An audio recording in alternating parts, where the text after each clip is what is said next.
everybody, what's going on? And welcome to my review of Season 2 of Harley Quinn, the web series, TV series, I don't know what you want to call it, but it's streaming on DC Universe. And once again, we're given 13 episodes, just like the first season, which, if you've seen my review of that show, I was a really big fan. Like, this show just sort of came out of nowhere, even though I am a massive fan of the character.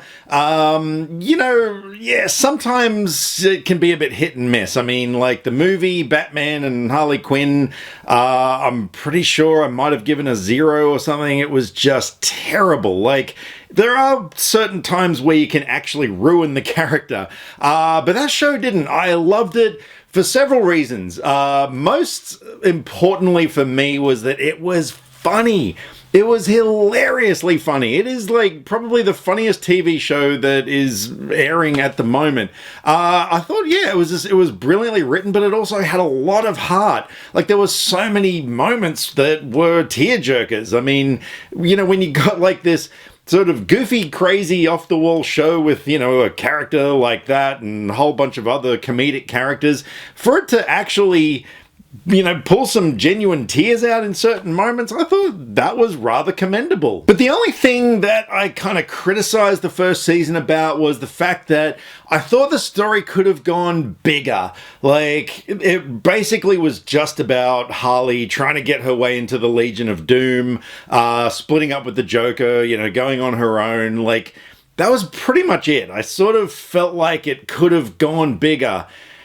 And Season 2 delivers that in spades. Season 2 pretty much gave me everything that I wanted to see in Season 1. Now, this review is going to contain spoilers, so if you're trying to avoid spoilers, I'd probably wait till after you've seen Season 2 before watching this review. There's just no way I can possibly talk about the show without giving spoilers, unfortunately. So that being out of the way, look, Season 2 was just massive. I mean, we open up where we left off in Season 1, where Gotham City has been destroyed by sort of an earthquake that's been brought on from the destruction of Joker's tower, and it really relies a lot on the No Man's Land storyline that came out in the late 90s, which I really dug. Like, it didn't borrow too much from it, but yeah, it was definitely inspired by it. Particularly in the way that the villains had divided up areas of Gotham into their own sections and stuff, like they were sort of claiming territory. Season 2 also introduced a whole bunch of characters that, I can't really say they were missing from Season 1. Like, I kind of get why they left it till now, but, in terms of Batgirl, who was brilliantly introduced into this show, kind of maybe a little underused. Like, we only really saw her in a couple of episodes, and yeah, I wanted to see a bit more from her. But we also had Catwoman come into it this time around, and she was brilliant. I kind of loved that they kind of gave her a little bit more of a comedic purpose in the story. Like, she wasn't really a comedic character, but more so the way that, like, Poison Ivy was fawning over her, and, you know, there was some really funny moments there. But in terms of the story for Season 2, like, okay, so we start off in this whole thing, but then, man, it goes off on this really, really huge story arc where, where do you start? So, like, Harley is pretty much, like, over the Joker. She's moved on. She's on her own. She's got her crew or her gang. But this time around now, you've got the Injustice League. So Harley sort of goes about trying to take them down one by one in order to, you know, sort of assert her dominance. She winds up going to Apocalypse, where she ends up getting an army of parademons to come to Earth because she's on this mad power trip, which sort of has a little bit of a Game of Thrones kind of a tinge to it. And we say goodbye to a lot of characters in this season as well. Not just villains, but Cy Borgman on Harley's crew also sacrifices himself heroically. But of course, the most important storyline that everybody's talking about, and even if you haven't seen Season 2, you pretty much already know this has happened. The relationship between Harley and Ivy. Now, Okay, like, no pun intended, but, you know, there it is. So the seeds for this relationship were planted at the end of season 1. I know, it's terrible, isn't it? But yeah, you know, you're never sort of sure, like, you know, will they or won't they? And then, so as we're going on, of course, Poison Ivy has this relationship with Kiteman, who, again, was just brilliantly used. Like, I love his character. You know, he's got a lot of layers, especially in the episode where you meet his parents, when he and Ivy go out to lunch with them. That was really well done. But yeah, like, you really kind of you pro Kiteman, you know, you want him and Ivy to end up together, but when this sort of affair between Harley Quinn and Poison Ivy starts escalating, and of course there was that brilliant episode that I do believe has the highest rating of this season on IMDb, the kiss at the end was just fucking awesome. You know, the fact that it sort of happened and then the two of them just kind of look at each other like, what? I thought was brilliant. And then, yeah, you know, like Harley's denial of what's going on and Ivy's denial because she's marrying Kiteman, like, this whole thing was really complex and so brilliantly done. Because let's face it, there's going to be a whole bunch of people out there who are just going to be kind of like, hey, two hot girls are getting it on. I mean, look, you know, I'm shallow and superficial enough to admit that, yeah, I was like, hey, nice. But at the same time, they handled it so well that it felt like a real relationship, you know, and that is good writing. That is good, solid storytelling.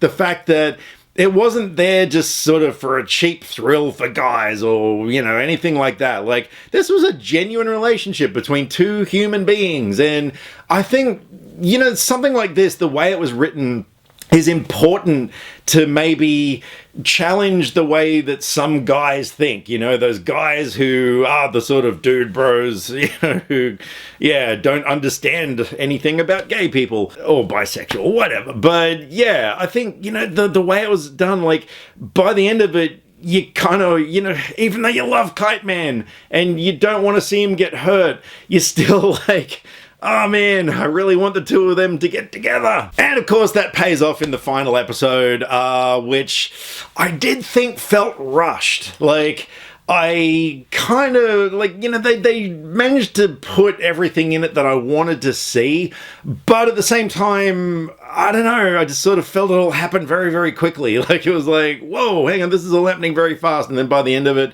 it's like, season 2 is over, and will we get to season 3? I hope so. And we also had a really interesting and unique way of bringing the Joker back into this, because of course by the end of the first season, he was defeated and, you know, reverted back to his normal skin color, and it's like, whoa, what's going on here? And of course, yeah, we get to meet him again, but like, he's a normal person working at a bar and he has no recollection of what happened and stuff. And yeah, I really, really liked the progression of his character, like going back to the Joker. I thought that was, and especially because the reasons behind him becoming the Joker again were essential. I mean, Harley needed to know, like, you know, where the book was in order to bring the Justice League back so she could work with them, which, yeah, again, you know, that's just like season 2. It's doing the right thing. We're also treated to a really brilliant flashback episode where we get to find out exactly how this version of Harley Quinn met the Joker, fell in love, and what happened to start that whole relationship. So look, while overall I thought season 2 was even better than season 1, like in so many ways, and yeah, it did bring me everything that I wanted, you know, in terms of that big scope story and lots of characters and all that sort of stuff. Yeah, like, I mean, I guess only because of the fact that the season finale did feel a little bit rushed, and maybe, you know, Batgirl could have sort of been a bit more of a prominent character. But yeah, look, overall, those are, you know, minor criticisms, but I still didn't feel it was perfect. I mean, it was nearly there. It was damn close. So I'm going to give season 2 of Harley Quinn a 9.5 out of 10. And I just really hope that season 3 happens sometime soon, because like there was such a short gap between seasons 1 and 2 that yeah, it was quite a surprise. So hopefully with any luck season 3 will happen sometime soon. But I mean, the show is so immensely rewatchable. I've seen season 1 3 times now. I'm on my way to seeing season 2 about that many times as well. So yeah, look, I'm just happy to keep watching what we've got. But over to you guys. If you have seen season 2 of Harley Quinn, and if you're a fan of the show, I'd love to know what you thought of it. Like, yeah, like what were some of the things that you thought maybe brought it down a little? Or, you know, by all means, was it to you an absolute flawless, perfect season? And also, what are some of the things that you guys are hoping for season 3? Because, you know, I mean, if they're just expanding things like so much more now, like I'd really love to see what is going to happen in season 3. Like, I can't even imagine at this point. I mean, obviously Harley and Ivy are together, and yay that. But in terms of everybody else, yeah, I'm very curious. So let me know what your thoughts are. So yeah, fire away. Drop me some comments, either here, Facebook, or Twitter. All the social media links are in the description below, because I like to talk about movies, and I would love to talk about movies with you. Catch you next time. Click subscribe to stay up to date with all the latest movie reviews. Skynet will be taking over any day now, so what have you got to lose? Nyah.